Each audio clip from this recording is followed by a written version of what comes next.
नमस्कार, बिहार देख रहे हैं आप। आपके साथ मैं हूं शिप्रा झा। सीएम नीतीश कुमार आज लॉ एंड ऑर्डर को लेकर एक अणे मार्ग में महत्वपूर्ण समीक्षा बैठक करने वाले हैं। अब से थोड़ी देर यानी 11:30 बजे उच्च स्तरीय बैठक होगी। बैठक में डीजीपी और गृह सचिव के अलावा सभी जिलों के डीएम और एसपी वीडियो कॉन्फ्रेंसिंग से जुड़ेंगे, जिसमें शराबबंदी कानून को लागू करने में पुलिस के काम की समीक्षा की जाएगी। तो आज की अहम बैठक होने वाली है। इस अहम बैठक में खास तौर पर शराबबंदी में जो काम पुलिस की तरफ से किए गए हैं उसकी समीक्षा की जाएगी। सीएम नीतीश कुमार उसकी समीक्षा करेंगे। तमाम आला अधिकारी इसमें मौजूद होंगे। वीडियो कॉन्फ्रेंसिंग के जरिए सभी जिलों के डीएम जो है वो नीतीश कुमार के साथ जुड़ेंगे और एक अणे मार्ग पर यह बैठक होने वाली है। बस अब से कुछ ही देर के बाद ये बैठक शुरू होगी। 11:30 बजे बैठक जो है शुरू होनी है और इस बैठक में पूरा का पूरा फोकस जो है वो शराबबंदी कानून पर होगा। आपको याद होगा बीते दिनों जब एक समीक्षा की गई थी नीतीश कुमार की तरफ से, तो कई सारे टास्क दिए गए थे, कई सारे नए सख्त जो है निर्देश पुलिस को दिए गए थे, जितने भी अधिकारी थे उन्हें दिए गए थे कि किस तरीके से शराबबंदी को सही तरीके से लागू कराना है। लेकिन कहीं कहीं वैसी गड़बड़ियां सामने आई हैं, तो आज उन सब पर सवाल जवाब होगा।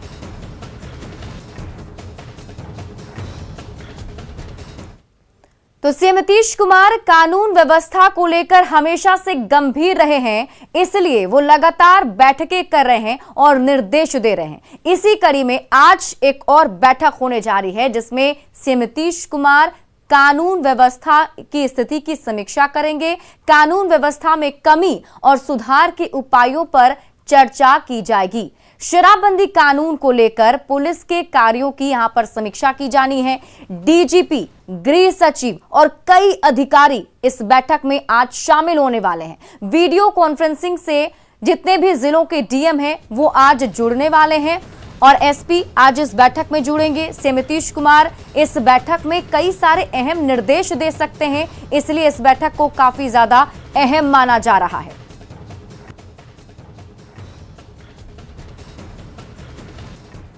जाहिर है कि यह बैठक कितना अहम है। बैठक के बारे में एक अणे मार्ग से और अधिक जानकारी दे रहे हैं न्यूज 18 संवाददाता आनंद अमृतराज। बिहार के मुख्यमंत्री नीतीश कुमार लगातार समीक्षा बैठक कर रहे हैं और इसी सिलसिले में आज एक अणे मार्ग में 11:30 बजे के आसपास लॉ एंड ऑर्डर को लेकर महत्वपूर्ण समीक्षा बैठक होने वाली है और इस बैठक में डीजीपी, होम सेक्रेटरी सहित कुछ वरीय अधिकारी भी मौजूद रहेंगे और एक अणे मार्ग में ये समीक्षा बैठक शुरू होगी और तमाम जिला के जो डीएम और एसपी है वो भी वीडियो कॉन्फ्रेंसिंग के माध्यम से इस समीक्षा बैठक से जुड़ेंगे। इस दौरान नीतीश कुमार लगातार समीक्षा करेंगे लॉ एंड ऑर्डर की स्थिति की कि बिहार में लॉ एंड ऑर्डर की स्थिति क्या है, कहाँ कुछ कमियाँ हैं और सुधारने की ज़रूरत कैसे पड़ेगी। इसके अलावा शराबबंदी को लेकर पुलिस कैसे काम कर रही है। इन तमाम मुद्दों पर महत्वपूर्ण चर्चा होने की पूरी संभावना है और कई बैठक के बाद कई महत्वपूर्ण निर्देश मुख्यमंत्री नीतीश कुमार अधिकारियों को देंगे। तो जाहिर तौर पे निगाह इस बात को लेकर टिकी हुई है कि 11:30 बजे जब लॉ एंड ऑर्डर को लेकर नीतीश कुमार समीक्षा बैठक करेंगे उस दौरान उन्हें क्या कुछ फीडबैक मिलता है और बैठक के बाद नीतीश कुमार क्या कुछ अधिकारियों को निर्देश देते हैं। कैमरामैन दीपक के साथ आनंद अमृतराज, न्यूज 18 नेटवर्क, पटना। और एक अणे मार्ग से संवाददाता आनंद अमृतराज हमारे साथ लाइव जुड़े हुए हैं, सीधे उनके पास चलते हैं। आनंद, देखिए कानून व्यवस्था पर सीएम नीतीश कुमार हमेशा से गंभीर रहे हैं। 2 रोज पहले भी बैठक हुई थी और सीएम ने शराबबंदी को लेकर कई सारे निर्देश भी दिए थे। आज की बैठक पर अगर ध्यान दें तो आज की बैठक कितनी अहम है और इसमें किन किन बिंदुओं पर चर्चा हो सकती है? देखिए, नीतीश कुमार लगातार समीक्षा बैठक कर रहे हैं और इसी सिलसिले में आज वो लॉ एंड ऑर्डर को लेकर समीक्षा कर रहे हैं। देखिए, आने वाले कुछ दिनों के बाद बिहार विधानसभा का बजट सत्र शुरू होने वाला है और विपक्ष कई मुद्दों पर सरकार को घेरने की कोशिश कर सकती है और हर बार हम लोगों ने देखा है कि लॉ एंड ऑर्डर का मुद्दा ऐसा होता है जिस मुद्दे के बहाने सरकार को घेरने की पूरी कोशिश की जा रही है। उसके पहले नीतीश कुमार अधिकारियों को सख्त निर्देश भी देना चाहते हैं और ये फीडबैक भी लेना चाहते हैं कि बिहार में जो लॉ एंड ऑर्डर की स्थिति है उसकी स्थिति क्या है, कैसे और उसमें सुधार आए, कैसे लॉ एंड ऑर्डर पूरी सख्ती से पालन किया जाए ताकि अपराधियों का मनोबल टूटे। स्पीडी ट्रायल की स्थिति क्या है, जो फरार अपराधी हैं उनकी वस्तुस्थिति क्या है, उनकी गिरफ्तारी को लेकर क्या कुछ किया जा रहा है। ये कुछ ऐसे बिंदु है जिसको नीतीश कुमार आज के समीक्षा बैठक में जाने की कोशिश करेंगे और तमाम जिलों के डीएम और एसपी के साथ वीडियो कॉन्फ्रेंसिंग से जुड़ेंगे। जाहिर तौर पर नीतीश कुमार शराबबंदी पर काफ़ी फोकस किए हुए हैं और एक बड़ा मुद्दा आज इसमें भी हो सकता है। तमाम एसपी और डीएम से ये जानकारी लेने की कोशिश की जाएगी कि शराबबंदी को लेकर सरकार ने जो प्रयास किए हैं, जो कि किसी तरीके से बिहार में शराबबंदी को सही तरीके से लागू किया जाए और पूरी कड़ाई की जाए, उसकी स्थिति क्या है। इसके अलावा ज़मीनी विवाद काफ़ी होता है और पुलिस के ऊपर एक बड़ी जिम्मेवारी होती है ज़मीनी विवाद को सही तरीके से सुलझाना, तो उस पर भी चर्चा होने की संभावना है। साथ ही लॉ एंड ऑर्डर की स्थिति भी फिलहाल क्या है, कैसे है, उसकी भी चर्चा होने की पूरी संभावना है। तो जाहिर तौर पे आनंद, बीते दिनों ये भी चर्चाएं चल रही थी कि जो शराबबंदी कानून है उसमें थोड़ी रियायतें दी जा सकती है, मतलब जो शराब पीते हैं, जो पकड़े जाते हैं तो कुछ जुर्माने के साथ उन्हें छोड़ा जा सकता है। तो क्या इस बैठक में इन सब बातों पर भी चर्चा हो सकती है? देखिए, चूंकि आज लॉ एंड ऑर्डर से जुड़े हुए मुद्दे इसमें शामिल हैं, इसलिए शायद ये बातें इसमें ना हो, लेकिन ये बात जरूर होगी कि शराबबंदी को लेकर जो सख्त रवैया अख्तियार करने का निर्देश मुख्यमंत्री नीतीश कुमार ने इसके पहले दे रखा है, उसका कितना पालन किया जा रहा है। क्योंकि इस बार नीतीश कुमार ने साफ कर दिया है कि जिस भी थाने में अगर मिलेगा तो वहाँ के चौकीदार और थानेदार को निलंबित कर दिया जाएगा। तो ये साधारण बात नहीं है और एसपी के ऊपर भी जवाबदेही तय हो सकती है। ये कुछ ऐसे बिंदु हैं, खासकर शराबबंदी को लेकर नीतीश कुमार कोई कोताही के मूड में नहीं है। तो लॉ एंड ऑर्डर और शराबबंदी का ये दो मुद्दा ऐसा है जो प्रमुख रूप से नीतीश कुमार आज के बैठक में जाना चाहेंगे। आनंद, हमने वो भी देखा ऑपरेशन क्लीन के तहत 21 जो सिपाही थे उन्हें भी हटा दिया गया है। तो कहीं ना कहीं सख्ती जो है सरकार की तरफ से दिख रही है कि जो लोग जो गड़बड़ी करेंगे उन्हें उसकी सजा या फिर उनका जो दोष है उसके हिसाब से उनकी सजा दी जाएगी। लेकिन क्या लगता है आगे आने वाले दिनों में भी ये सब कुछ आगे देखने को मिल सकता है और सख्ती बढ़ती जा सकती है? देखिए, एसपी को सख्त निर्देश दिया जाएगा। एसपी के ऊपर पूरे जिला की जिम्मेवारी होती है और अगर एसपी सख्त होंगे तो उस जिला की स्थिति भी ठीक ठाक दिखेगी। क्योंकि आपको याद है कि गया में अभी वहाँ के आईजी और एसपी के ऊपर कार्रवाई हुई है।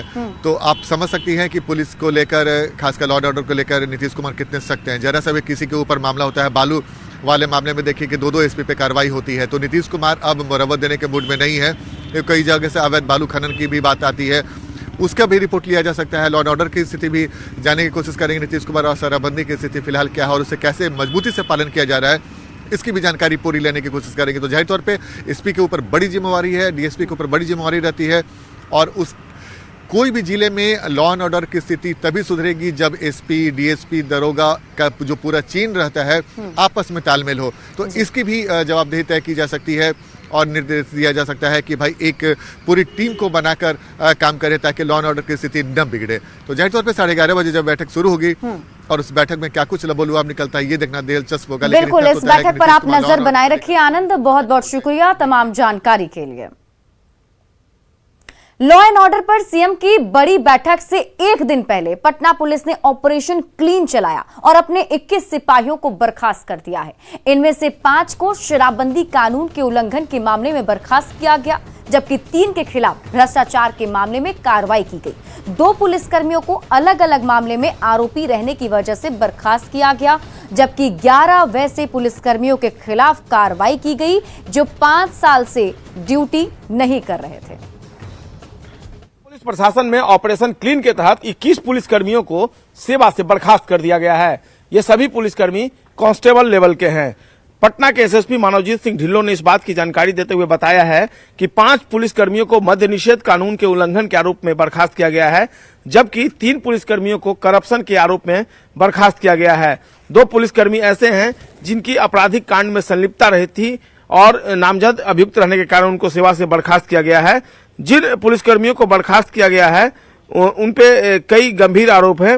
श्रीकांत पांडे नामक जो कांस्टेबल हैं उन पर आरोप है कि सरकारी गाड़ी के ईंधन और मीटर रीडिंग में उन्होंने अनियमितता बरती थी। इसके अलावा बहादुर उड़ाव को शराब पीने के आरोप में, श्रीराम मलाकार को एक केस में अभियुक्त होने के आरोप में, इंद्रजीत तिवारी को नशे की हालत में सरकारी शस्त्र से 3 राउंड फायरिंग करने के आरोप में, अखिलेश पाठक और विशेष कुमार सिंह को शराब पीने के आरोप में, वेद निधि को एक केस में नामजद अभियुक्त होने के कारण, जबकि रविकांत तिवारी नामक कांस्टेबल को सरकारी बुलेट चोरी करने के आरोप में बर्खास्त किया गया है। इसके अलावा शशिभूषण तिवारी, नंद कुमार यादव और कांस्टेबल अजय कुमार को भी बर्खास्त किया गया है और इन पर दूसरे तरह के आरोप हैं। अजय कुमार द्वितीय नामक कांस्टेबल को शराब पीने के आरोप में गिरफ्तार किया गया है। इसके अलावा 11 दूसरे जो पुलिसकर्मी हैं वो अपनी सेवा से 5 सालों से अनुपस्थित थे, इस कारण उनको सेवा से बर्खास्त किया गया। निश्चित तौर पर एक बड़ी कार्रवाई है। और इसके पहले भी पटना पुलिस लाइन में जब हंगामा और उपद्रव हुआ था उस दौरान कई पुलिसकर्मियों को सेवा से बर्खास्त कर दिया गया था, और उसके बाद यह दूसरा ऐसा मौका है जब इतनी बड़ी कार्रवाई पटना पुलिस प्रशासन के आला अधिकारियों ने की है। कैमरा पर्सन अजय दुबे के साथ संजय कुमार, न्यूज़ 18 पटना। बाढ़ के मोकामा में लूट की बड़ी घटना हुई है। ग्राहक बनकर आए 4 हथियारबंद लुटेरों ने राधेश्याम किराना स्टोर के मालिक और 4 स्टाफ को बंधक बना लिया और गले से 1.5 लाख रुपए से ज्यादा की लूटपाट की। अपराधी जब वहां से भागने लगे तो बाहर से दुकान में ताला लगा दिया। घटना मंगलवार रात करीब 9 बजे की है। लूट की घटना से शहर के व्यापारियों में दहशत का माहौल है। लूट की सूचना पाकर मौके पर पहुंची मोकामा पुलिस ने सीसीटीवी के सहारे लुटेरों को पकड़ने की कवायद तेज कर दी है। हम लोग को जो है बस चारों एक के बाद पिस्टल जो है हमको भी और मेरा स्टाफ लोग भी जो था उस सबको भी जो है दिखला दिया और सबको भीतर दुकान के अंदर एक रूम में बंद करके बाहर से लगा दिया। और जो मेरा जो है रकम था, दुकानदारी था दिन भर का, वो जो है सब घींच घाच के नोच के उठा के समेट के ले गया। मोटा मोटी जो है वही 150-60 के 70 के लगभग था। आरजेडी अध्यक्ष लालू प्रसाद के पटना पहुंचने पर आरजेडी कार्यकर्ताओं में उत्साह देखा जा रहा है। लालू के पटना पहुंचते ही पटना में बड़े बड़े बैनर पोस्टर लगा दिए गए हैं। दरअसल कल यानी 10 फरवरी को आरजेडी की राष्ट्रीय कार्यकारिणी की महत्वपूर्ण बैठक होने वाली है। इसे लेकर कार्यकर्ता और नेता तैयारी कर रहे हैं। लालू आवास के बाहर से खबर बता रहे हैं आनंद अमृतराज। जनता दल के राष्ट्रीय अध्यक्ष लालू प्रसाद यादव पटना पहुंच चुके हैं। कल देर शाम वो पटना पहुंचे और उनके आने के बाद राजद के साथ साथ बिहार के सियासत में भी हलचल तेज हो गई है। और 10 तारीख को राष्ट्रीय जनता दल के राष्ट्रीय कार्यकारिणी की महत्वपूर्ण बैठक होने वाली है जो होटल मौर्या में होगा और 11 बजे दिन में ये बैठक होने वाली है। लेकिन उसके पहले लालू प्रसाद यादव जैसे ही पटना पहुंचे, पटना में बड़े बड़े बैनर पोस्टर लगा दिए गए हैं। और इस वक्त आप एक बैनर देख सकते हैं जो लालू यादव घर के ठीक सामने है, जहां पे डॉक्टर राम मनोहर लोहिया की तस्वीर लगाई गई है और लालू यादव और राबड़ी देवी के साथ साथ तेजस्वी यादव की भी तस्वीर लगाई गई है। तो जाहिर तौर पे राष्ट्रीय कार्यकारिणी की बैठक बेहद महत्वपूर्ण मानी जा रही है और इस बैठक में राष्ट्रीय जनता दल के लिए आगे की महत्वपूर्ण रणनीति भी तय की जाएगी। साथ ही एमएलसी का जो चुनाव होने वाला है उसकी भी रणनीति बनेगी कि राष्ट्रीय जनता दल कैसे उन तमाम सीटों पर जीत हासिल करे। जाहिर सी बात है, लालू यादव के आने के बाद बिहार के सियासत में हलचल बेहद तेज है और राष्ट्रीय कार्यकारिणी की बैठक महत्वपूर्ण होने की संभावना है। और लालू यादव के आने के बाद राष्ट्रीय जनता दल में एक नया उल्लास भी देखने को मिल रहा है। कैमरामैन दीपक के साथ आनंद अमृतराज, न्यूज़ 18 नेटवर्क, पटना। हाजीपुर में मेडिसिन मॉल का उद्घाटन करने पहुंचे उप मुख्यमंत्री तारकिशोर प्रसाद ने कहा कि अब विकास का पैसा केंद्र को नहीं लौटेगा। दरअसल बीजेपी सांसद राजीव प्रताप रूढ़ी ने विकास के 65,000 करोड़ रुपए वापस लौटा देने की बात संसद में उठाई थी। इस सवाल पर उप मुख्यमंत्री तारकिशोर प्रसाद बचाते हुए कहा कि सरकार बेहतर काम कर रही है, अब इस प्रकार का कोई पैसा वापस नहीं होगा। सरकार हमेशा सभी राज्यों के लिए संसाधन उपलब्ध कराती है और बिहार में जो इतना विकास हुआ है, आप देख रहे हैं कि लगातार गंगा पर पुल का निर्माण हो रहा है, 4 लेन सड़कें बन रही है और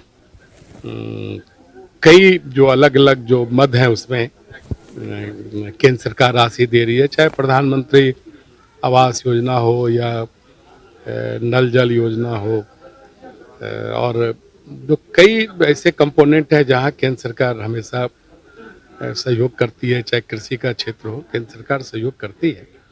और स्वाभाविक है कि डबल इंजन की सरकार है तो केंद्र से लोगों की अपेक्षाएं हो सकती है, अपेक्षा रखना खराब बात नहीं है, लेकिन कोई विवाद नहीं है। पूर्णिया के इंदिरा गांधी स्टेडियम में इन दिनों सैकड़ों लड़के लड़कियां कड़ाके की ठंड और कोहरे के बावजूद सुबह 5 बजे से ही प्रैक्टिस के लिए पहुंच जाते हैं। लड़कियां आर्मी और बिहार पुलिस में भर्ती होकर देश और राज्य की सेवा करना चाहती हैं। देखिए संवाददाता कुमार प्रवीण की रिपोर्ट।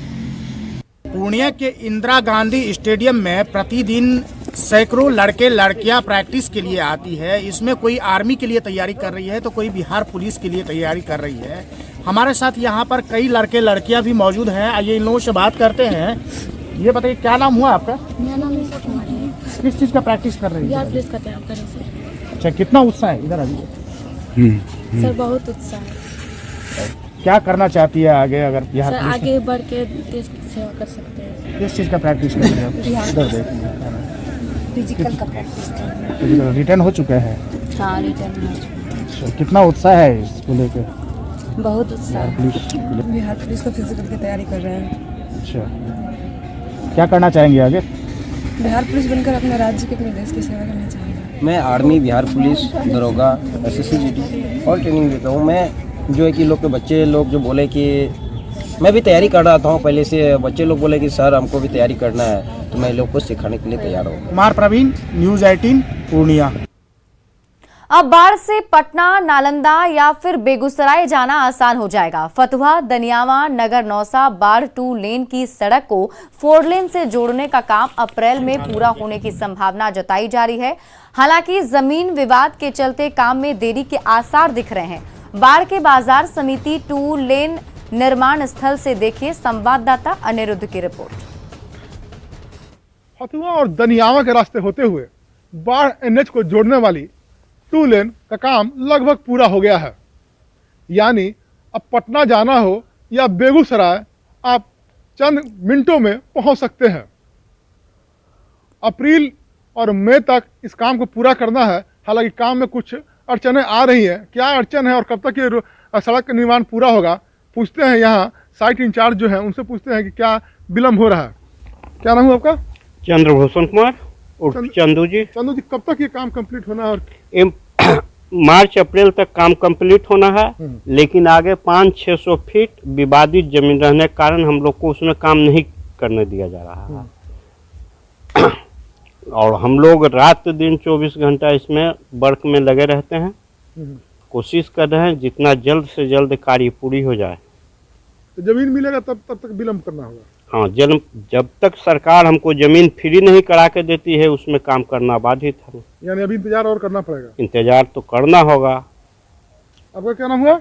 राजन प्रसाद यादव। राजन जी, क्या है, कहाँ से कहाँ लाभ मिलेगा? ये फतुहा से दनियावा हरनौद होते हुए बाढ़ गुलाबबाग NH 31 में जाके मिलेंगे। इससे जो टाउन क्षेत्र में रोड गई है वो जाम में नहीं रहेंगे, एकदम फ्री रोड हो जाएगी और आने जाने के जनता को रास्ता, यातायात की सुविधा सब हमारे बढ़िया होगा। यानी कि पटना से अगर बेगूसराय और लखीसराय आपको जाना हो तो अब शहर में एंट्री नहीं करना होगा और बाहर से बाहर आप सीधे पटना से बेगूसराय जा सकते हैं। हालांकि ज़मीन मिलने में जो समस्या आ रही है वो समस्या प्रशासन को जल्द से जल्द दूर करना चाहिए ताकि लोगों को ये सुगम मार्ग उपलब्ध हो सके। अनिरुद्ध, न्यूज़ 18 बाढ़। कोरोना के मामले कम हो गए हैं, लेकिन अब भी लोग यात्रा कम कर रहे हैं। कम यात्रियों के आने की वजह से पर्यटन निगम को बड़ा नुकसान हो रहा है। टिकट काउंटर पर कर्मचारी तो मौजूद हैं, लेकिन ना तो यात्री हैं और ना ही सफर करने के लिए बसें। फिलहाल सिर्फ एक बस चल रही है, वो भी आधी सवारी के साथ। बुकिंग स्टाफ का कहना है कि कोरोना की वजह से 2 साल में सभी बसें बंद हो गईं और इनमें से कई बसें खराब पड़ी हैं।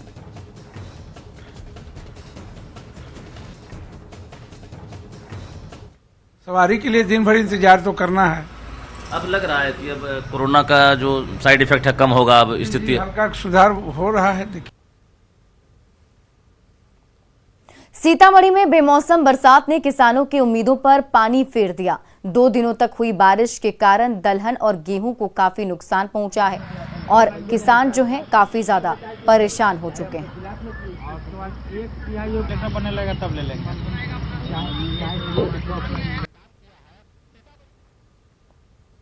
और फिलहाल इस बुलेटिन में अभी के लिए बस इतना ही, लेकिन न्यूज़ 18 बिहार झारखंड पर खबरों का सिलसिला लगातार जारी है।